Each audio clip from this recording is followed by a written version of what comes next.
Hey, Shalom Watkins, welcome back from Jimis Learning, giving all praise, honor, and glory to Yahweh by Hashem, Yahweh Shai by Hashem Chadash. I want to give double honor unto the elders, unto the apostles, and Shalom back there to the hopeful that preaching truth in all sincerity. Back again with another video, and I kind of wanted to touch on this subject again with the whole, Revelations chapter 20 and Nathaniel's breakdown and him believing that after 1,000 years Esau's going to come back and bite us in the ass.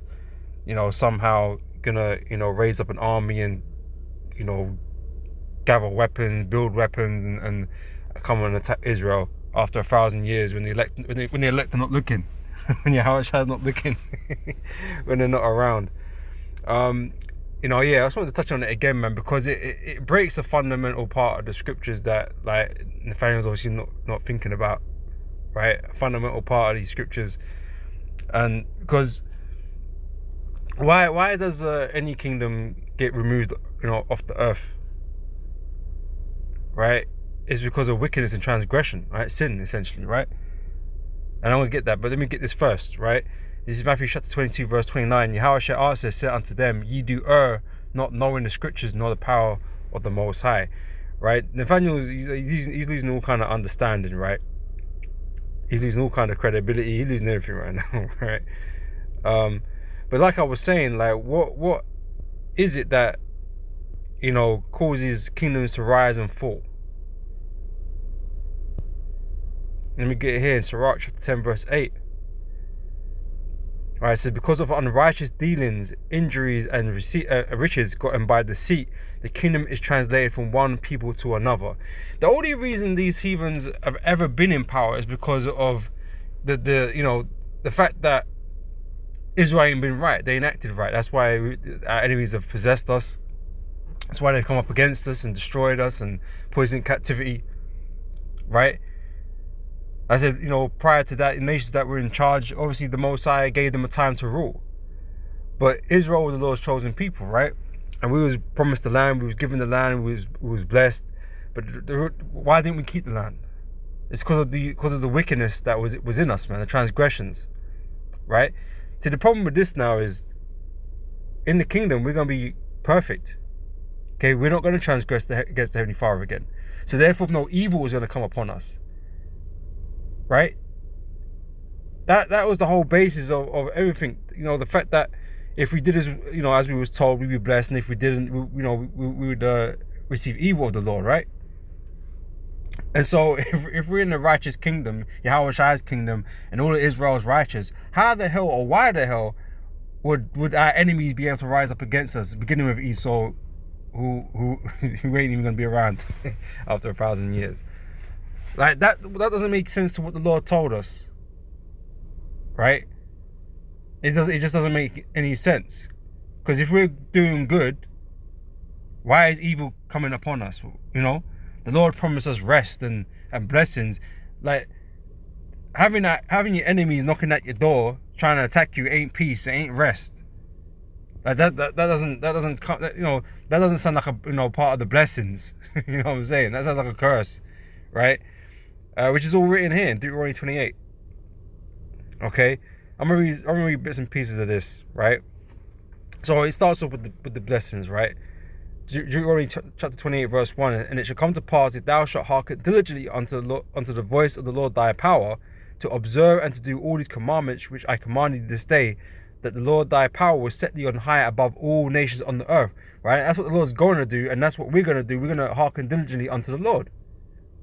Right? The Most High is going to make us all righteous. Okay? Let me grab that. I'll put that here somewhere.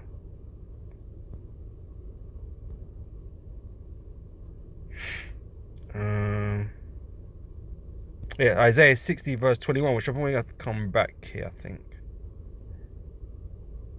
Or was it another scripture I was thinking about? But anyway, let me get this. Isaiah 60 verse 21. Thy people also shall be all righteous, right? So in the kingdom, we're all going to be righteous, man. We're all going to be perfect. Okay, and like I mentioned, this absence of sin, right? This absence of sin among us is going to keep evil away from us. Right? It's our wickedness that brought evil upon us. So thy people also shall be all righteous. They shall inherit the land forever, forever, forever, ever. Right? The branch of my planting, the work of my hands, that I may be glorified. A little one should become 1,000, and a small and a strong nation.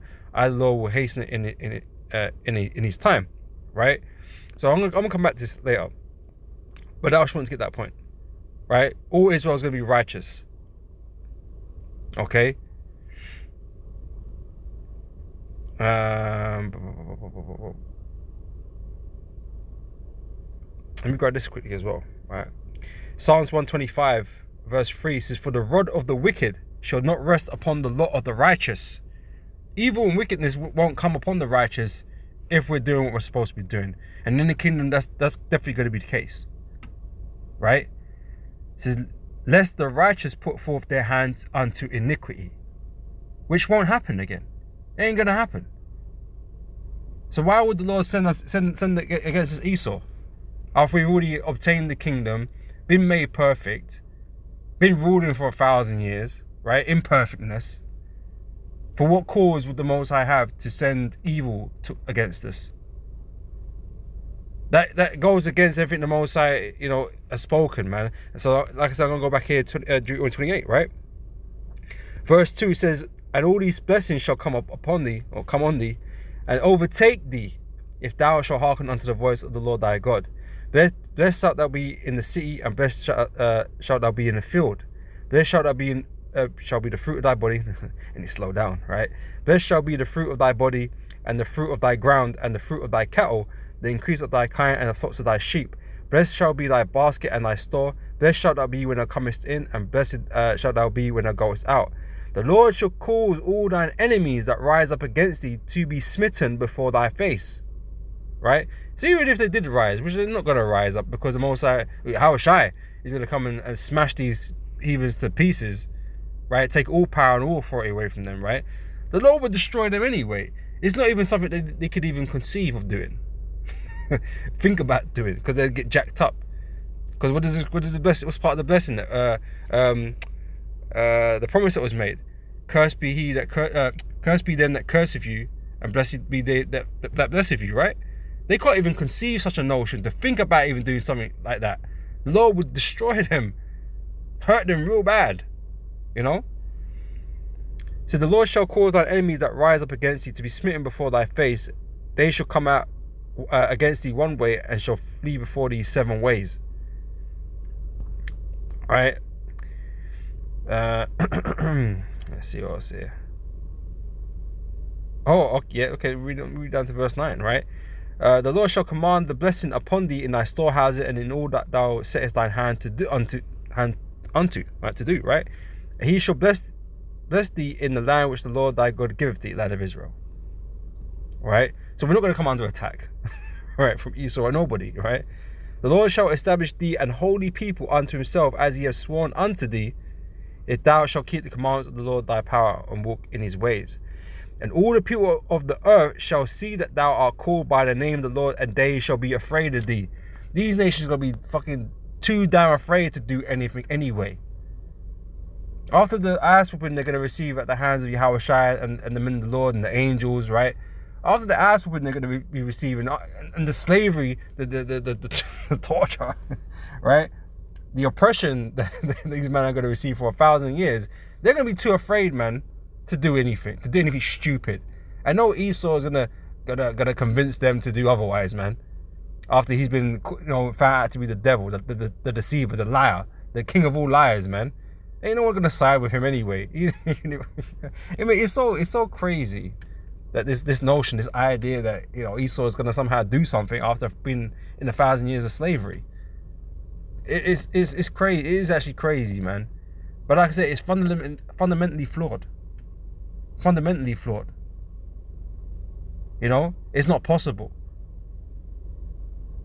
right? Because it doesn't make sense. So, these are the blessings anyway. So they get cut short, obviously, and then from verse 15 onwards is curses in it, right? So let's just start here.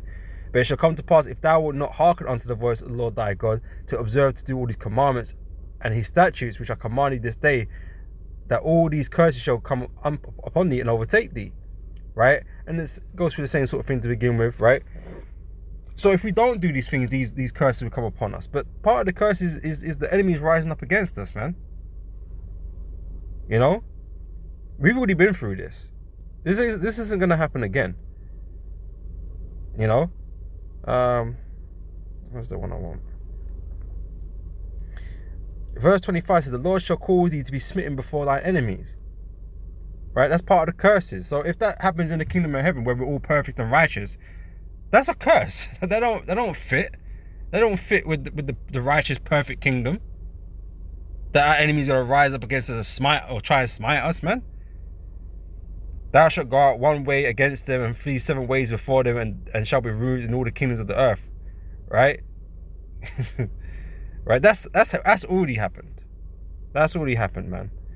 Okay, we're not gonna go through all this again, man. This is madness. Like we've been suffering on these curses for so long, and Esau gonna get some type of get back for peace. Come on, man. After we're all powered up and everything, how is this all supposed to work out? Like if Esau in his pride, like Esau got me on kind of that low minimum pride level because he got the ass handed to him. Like he's not even able to achieve what he achieved, you know, already this side of things, and yet he's gonna feel like he can take on the sons of God after he got his ass whooped. Like the probability, the statistical probability is even lower than it is this like right now. And it's really low right now. It's low right now. Esau thinks he can fight angels and stuff. It's low right now. But it's even going to be even lower 1,000 years on. It's into slavery. Like, come on, man. It's just fucking stupid. All right. I mean, you get the idea. Like that's all I really want to get. You know, because that would be a curse. It wouldn't be a blessing. We're meant to be blessed in the kingdom of heaven. You know. So how can this stuff, you know, how can our enemies rise up against us, man, and cause us problems? We're not meant to have no more problems, man. No more problems in the kingdom. All right. What did I want to get? Let me just get this one out of the way quickly. This is Baruch chapter 4 verse.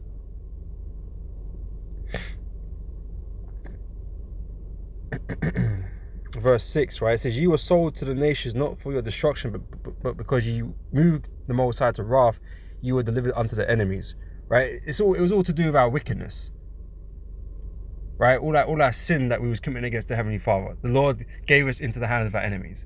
The Lord's not going to give us into the hands of our enemies when we're all righteous, you know?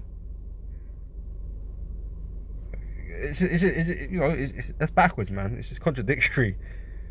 Right, for you provoked him that made you by sacrificing unto devils and not to God. That's never going to happen again. You have forgotten the everlasting God that brought you up, and you have grieved Jerusalem that nursed you. That's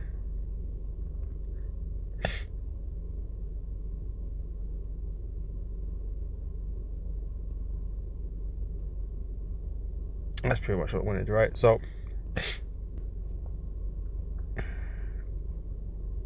I've got those two already, right? So let's go back over here.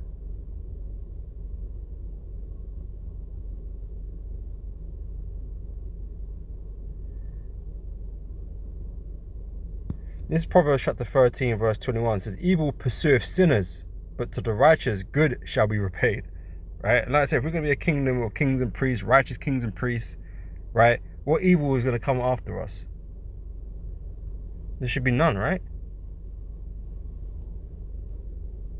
So how is Esau even going to get his opportunity? Because these nations have to be allowed to. This is what I mean. These nations came into power because the Most High allowed them to.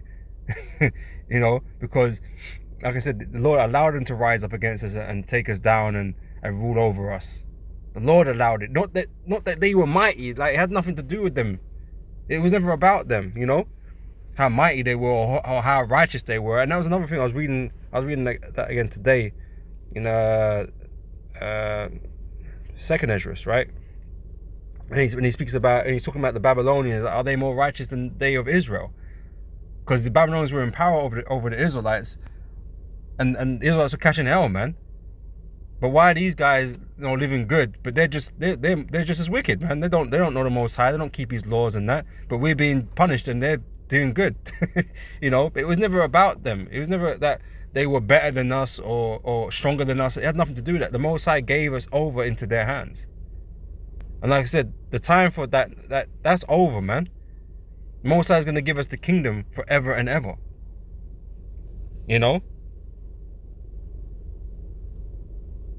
Let me grab that in Daniel chapter 7 verse 20. It says, and out of the 10 horns that were in his head, and of the other which came up, and before whom 3 fell. Let me jump down.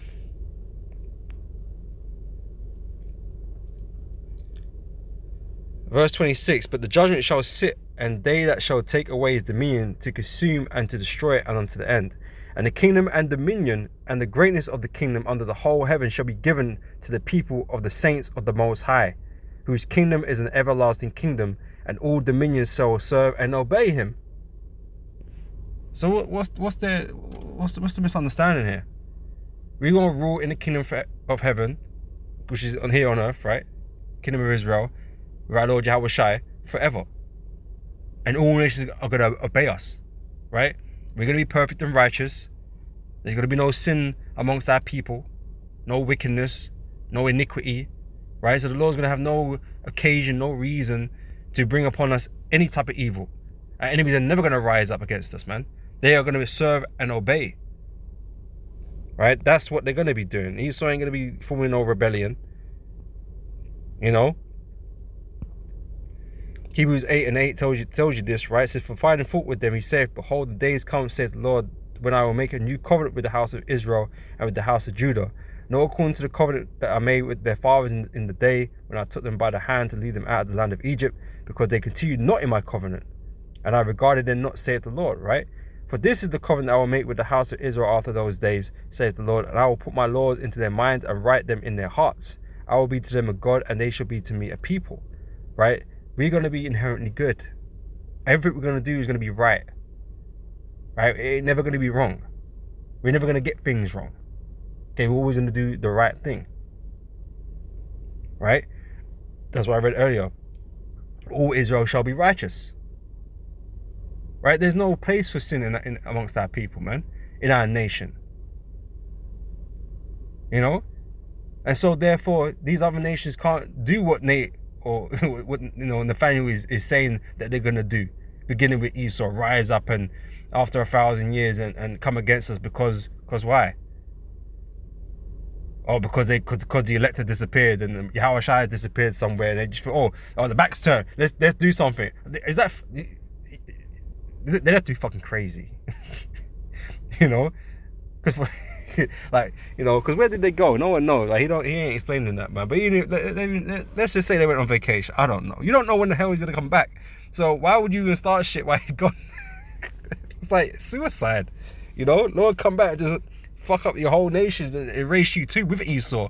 That's not what's gonna happen. But I'm saying, like, that's crazy. That's crazy talk, man.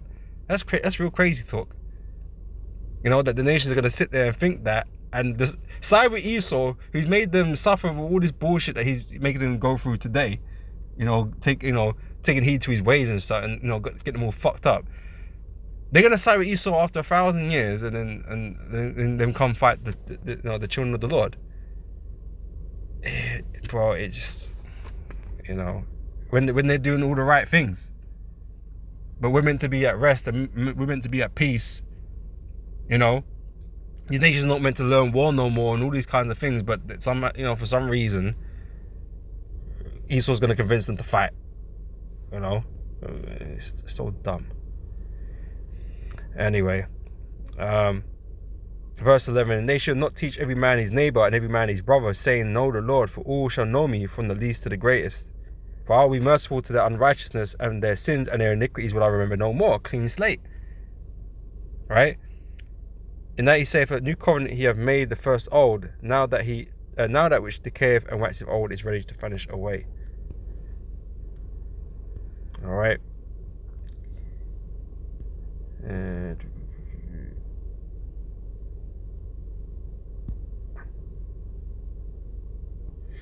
It's Jeremiah chapter 30, verse 10. It says, therefore fear thou not, O my servant Jacob, saith the Lord, neither be dismayed, O Israel, for lo, I will save thee from afar, and thy seed from the land of their captivity. And Jacob shall return, and shall be in rest, and be quiet, and none shall make him afraid. Right? Like I said, that's supposed to be the state of Israel when the Lord comes back and changes us, and we go back into the land. It's blessings upon blessings from that point forward. There's going to be no problems for us, man. Nobody's going to cause us no problems. Everyone's going to do exactly what they're supposed to be doing. And that includes Esau. You know? But like I say, if you're dealing with fucking insurrections and stuff, that's not peace. That's not rest. You know, you still got to look around your shoulder in case some heathen trying to plot a scheme behind you, man. What the hell is that about, man?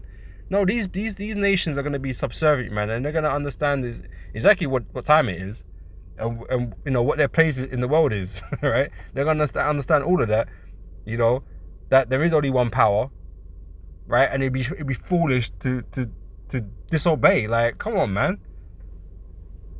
Like Nathaniel's lost the plot. He has, you know. It said, for I am with thee, saith the Lord, to save thee, though I make a full end of all nations where I have scattered thee, yet will I not make a full end of thee, but I will correct thee in measure, and I will not leave thee altogether unpunished. Right? We're going through a punishment now because of our transgressions. Once we're changed and made perfect, there isn't going to be no punishment for us no more. Just blessings, man. Reaping the benefits of being righteous. Like was laid out in Deuteronomy 28. That's what we're going to be enjoying, man. We ain't be enjoying. We ain't going to be going through none of those curses no more, man. All right, but let me jump back here in Isaiah 60. We'll close that with this. Yeah.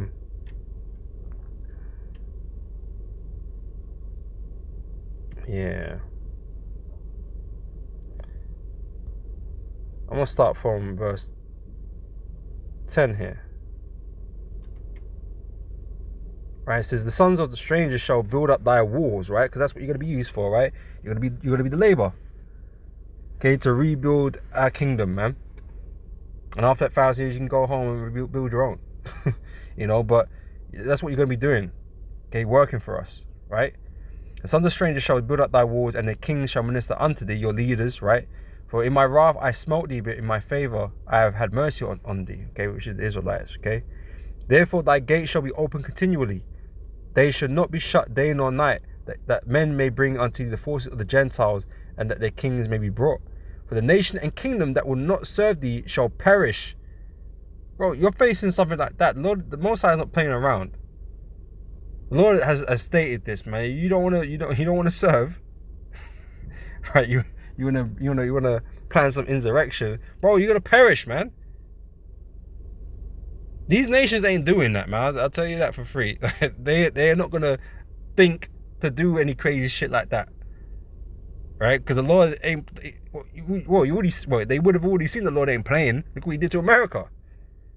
America's gone, right? Ain't no one living there no more, right? It's gone. And they don't want that to happen to them. You know, there's no amount of lying Esau could possibly do at that stage in time that was going to convince them, right, that they should rise up against the children of Israel. That's, you know, this is for nation and king that will not serve thee shall perish, yea, those nations shall be utterly wasted. The glory of Lebanon shall come unto thee, the fir tree, the pine tree, the box together, to beautify the place of my sanctuary, and I will make the place of my feet glorious. The sons also of them that afflicted thee shall come bending unto thee, and all they that despise thee shall bow themselves down at the soles of thy feet, and they shall call thee the city of the Lord, the Zion of the Holy One of Israel. So they're going to understand what it is and who we are, and what they are, you know, relatively to us, right? It says, whereas thou hast been forsaken and hated, so that no man went through thee, I will make thee an eternal excellency, a joy of many generations. Joy, we're gonna have everlasting joy, man. Like, can't even fathom that right now. That's bad, right? Thou shalt also suck the milk of the Gentiles, and shalt suck the breast of kings, and thou shalt know that I, the Lord, am thy Savior and thy Redeemer, the mighty one of Jacob. For brass I will bring gold, and for iron I will bring silver, and for wood brass, and for stones iron. I will also make thy officers peace, and thy exactors righteousness.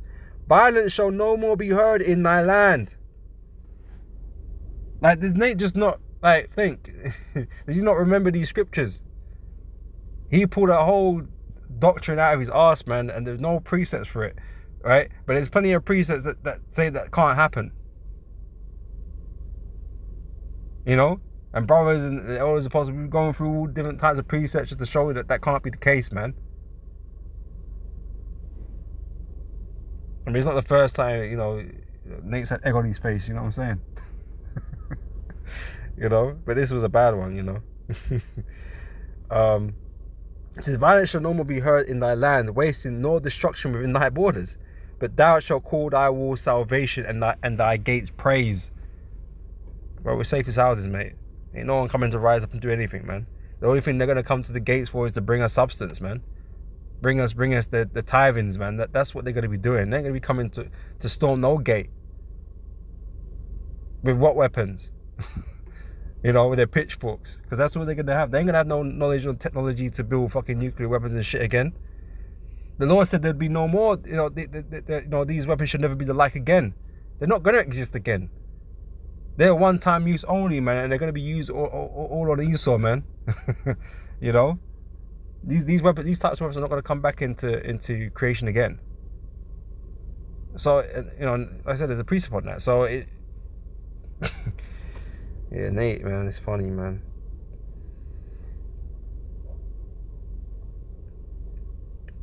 Again, verse 21, I'll close out on this. Thy people also shall all be righteous.